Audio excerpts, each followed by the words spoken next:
Hello guys, me Shashi Soni, lecturer political science and come here for guiding you to prepare all syllabus of midterm exams.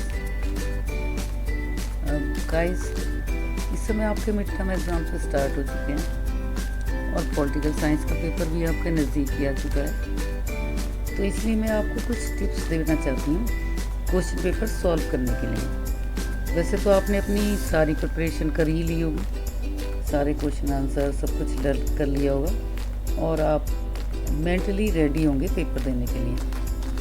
But आप question paper कैसे solve करेंगे जिससे आप अच्छे से marks score कर सकें?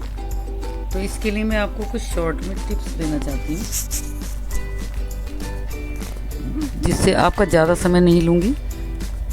लेकिन इससे पहले मैं आपसे एक रिक्वेस्ट करूँगी कि आप पूरा वीडियो देखें, बीच में स्किप ना करें और आप सब्सक्राइब भी कर लें, जिससे मेरे आगे आने वाले वीडियोस भी आपको उनकी इन्फॉर्मेशन आपको मिलती रहे। तो आपको गाइस सबको बच्चों आपको सारा अपना सिलेबस तो पता ही होगा। फर्स्ट बुक जो समकालीन विश्व राजनीति है वो पूरी बुक आएगी आपकी, एंड सेकंड बुक के फर्स्ट 3 चैप्टर्स आएंगे जो आपने सब कर ही लिया होगा।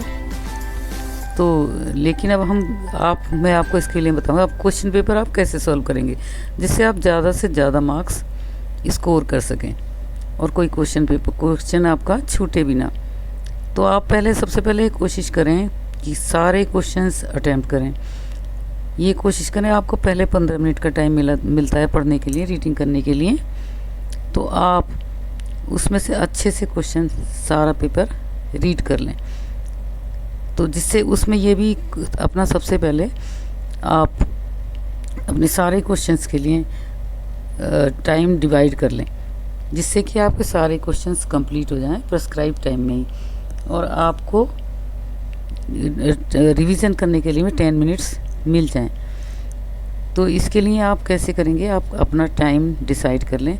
एमसीक्यू और शॉर्ट क्वेश्चंस के लिए आप कम टाइम डिसाइड करें और लॉन्ग क्वेश्चन के लिए आप थोड़ा ज़्यादा टाइम लें, तो जिससे कि आपका निर्धारित समय में पेपर कंप्लीट हो जाएगा और आपको 10 मिनट कम से कम अपने रिवीजन के लिए भी ज़रूर रखने हैं, जिससे कि आप चेक कर लें कि कोई क्वेश्चन छूटा तो नहीं है और कोई क्वेश्चन में कुछ एक आध पॉइंट कोई रह गया हो आपका, तो वो भी आप उसमें लिख सकें, इंक्लूड कर सकें।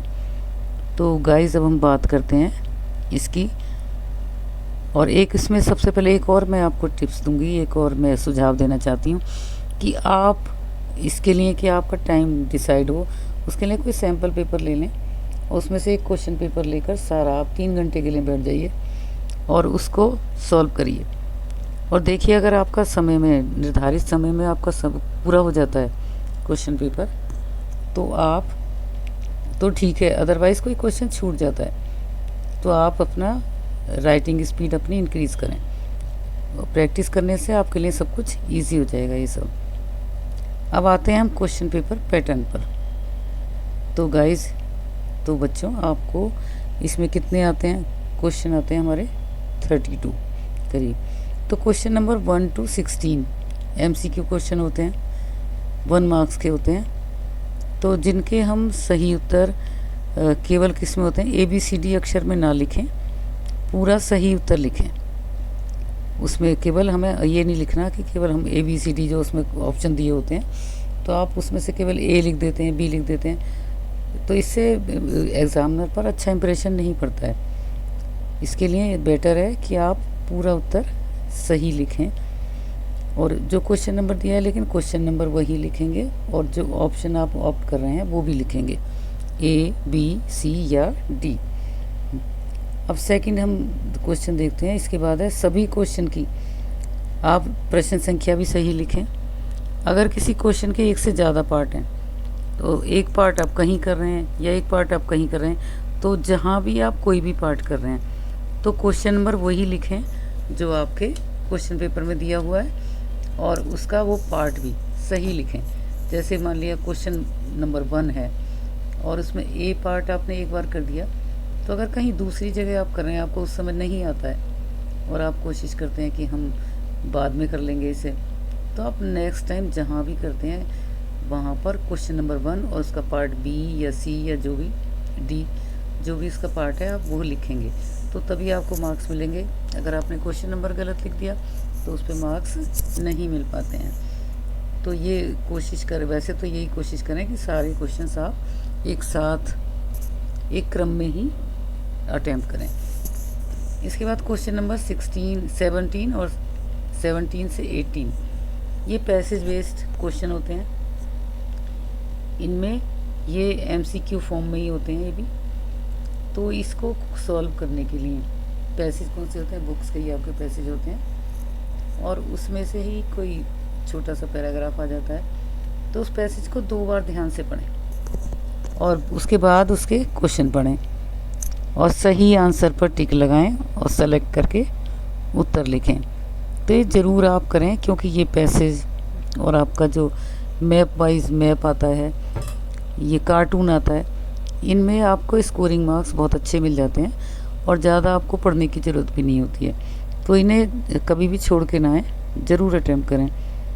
इसके बाद क्वेश्चन नंबर 19 to 22 ये टोटल 4 क्वेश्चंस होते हैं और 2 मार्क्स ईच होते हैं।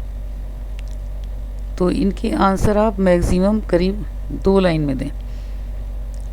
इसके बाद बच्चों आते हैं 23 से 27, question number 23 to 27 total questions 5 होते हैं और 4 मार्क्स के होते हैं। 4 मार्क्स ईच होंगे क्वेश्चन, जिनके आंसर आप 4 या 5 पंक्ति में दे सकते हैं, लेकिन टू द पॉइंट देने चाहिए जिससे कि आपको फुल मार्क्स मिल जाएं। इसके बाद है आपका क्वेश्चन नंबर 28 और 29। इसमें कार्टून और मैप आता है जो कि 5 मार्क्स के होते हैं। 5 मार्क्स का एक होता है, 5 मार्क्स का कार्टून और 5 मार्क्स का मैप। तो इसमें कार्टून को सॉल्व करने के लिए आपको पहले उसे ध्यान से देखें, आपको याद आ जाएगा कि किस चैप्टर से है और उसके नीचे दिए गए फिर क्वेश्चन पढ़िए, फिर उनके उत्तर लिखिए जैसा कि रिक्वायर्ड होता है। तो शॉर्ट या डिटेल क्वेश्चन है। शॉर्ट क्वेश्चन में आप एक भी लिख सकते हैं, एक वर्ड में भी आंसर दे सकते हैं। डिटेल में पूछा है तो 1 या 2 लाइन में या 3 लाइन में, बस इससे ज़्यादा आंसर उसका नहीं पूछा जाता है। तो आप वो आंसर लिख देंगे। कार्टून में से देख के आपको बुक में भी देखेंगे, आपको पता चल जाएगा उसका। तो कई क्वेश्चन ऐसे होते हैं कि उस पैराग्राफ में नहीं है, उस कार्टून में नहीं है, तो थोड़ा सा रिलेटेड आपके उस चैप्टर में होंगे, तो आपको वो उसमें सारा डिटेल करके देना होगा। इसके बाद मैप का क्वेश्चन है, तो उसमें आपको मैप का क्वेश्चन कैसे अटैम्प्ट करेंगे, आपको मैप निकाल कर उसके साथ आंसर शीट के साथ नहीं लगाना होता है। बहुत सारे बच्चे यही गलती करते हैं, मैप निकाल के उसमें लगा देते हैं। लेकिन आप क्वेश्चन को ध्यान से पढ़ेंगे तो उससे आपको पता चलेगा कि उसके नीचे एक टेबल दी हुई होती है और उसी टेबल में आंसर, उस टेबल को ड्रॉ करके आंसर शीट में और उसी टेबल में आंसर लिखने होते हैं। तो मैप को आप क्वेश्चन पेपर से निकालना नहीं है और क्वेश्चन उसमें से वो टेबल उसी तरीके से बनाइए और जैसे क्वेश्चन पूछे जा रहे हैं उसमें जैसे उसमें मैप में, मैं इसके लिए एक अलग से वीडियो बनाऊंगी, उसमें आपको मैप भी वो करना, मैप ट्राई करना और कार्टून भी ट्राई करना, मैं आपको उसमें सिखा दूंगी। इसके बाद आता है आपका क्वेश्चन नंबर 30 और 32। ये लॉन्ग क्वेश्चन होते हैं जो 6 मार्क्स ईच के होते हैं। इनके आंसर पहले पॉइंट्स में लिखें और फिर उनका डिटेल लिखें। इससे ये फ़ायदा होता है कि अगर आपने पूरा आंसर नहीं लिखा या नहीं लिख पाए तो आपको हाफ मार्क्स मिल जाएंगे, और अगर आप पूरा लिख देते हैं तो फिर फुल मार्क्स मिलते हैं अगर आपने टू द पॉइंट लिखा है। तो ये वैसे तो सभी प्रश्न आप क्रम में करें तो बेहतर रहेगा, और अगर नहीं है तो नहीं। और उसके बाद आपको बच्चों आपको बेस्ट ऑफ लक, आप लोग अच्छे से पेपर करेंगे। मैं होप कर रही हूँ कि आपको सबको समझ आ जाएगा, समझ सारा आ गया होगा क्वेश्चन पेपर। और फिर भी कोई अगर कोई डाउट है तो आप नीचे दिए गए कमेंट बॉक्स में आप अपने क्वेरी लिख सकते हैं, तो आपको रिप्लाई उसका ज़रूर मिलेगा। Okay, thanks for watching.